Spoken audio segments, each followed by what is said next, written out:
The Parkway Residence ទី1គឺជាលំនៅឋានទំនើបមួយដែលមានទីតាំងស្ថិតនៅក្នុងទីក្រុងភ្នំពេញប្រទេសកម្ពុជាអគារមួយនេះត្រូវបានអភិវឌ្ឍឡើងជាគម្រោងអគារលំនៅឋានប្រណិតដោយផ្ដោតទៅលើការរស់នៅបែបទំនើបនិងមានទីតាំងស្ថិតនៅក្នុងតំបន់ដែលមានសក្តានុពលខ្ពស់សម្រាប់ការវិនិយោគអចលនទ្រព្យអគារមួយនេះមានកម្ពស់35ជាន់និងកម្ពស់ប្រហែល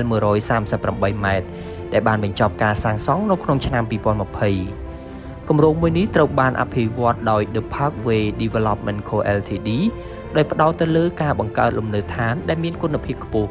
សម្រាប់ការស្នាក់នៅនិងការវិនិយោគទោះជាយ៉ាងណាព័ត៌មានអំពីថ្លៃសាងសង់សរុបនិងក្រុមហ៊ុនស្ថាបត្យកម្មមិនត្រូវបានបង្ហាញជាសាធារណៈដោយគម្រោងនោះទេសម្រាប់អ្នកវិនិយោគអចលនទ្រព្យ The Parkway Residence ទី1មានអត្ថប្រយោជន៍ដោយសារទីតាំងស្ថិតនៅក្នុងរាជធានីភ្នំពេញ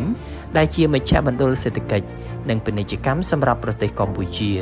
ដែលមានហេដ្ឋារចនាសម្ព័ន្ធកំពុងអភិវឌ្ឍជាបន្តបន្ទាប់និងមានតម្រូវការខ្ពស់សម្រាប់លំនៅឋាននិងការជួលកត្តាទាំងនេះបានធ្វើឲ្យគម្រោងមានសក្តានុពលក្នុងការបង្កើនតម្លៃអចលនទ្រព្យនិងផលចំណេញនៅក្នុងរយៈពេលវែងសម្រាប់អ្នកវិនិយោគអរគុណសម្រាប់ការទស្សនាពីខ្ញុំស្នា The Property Skyline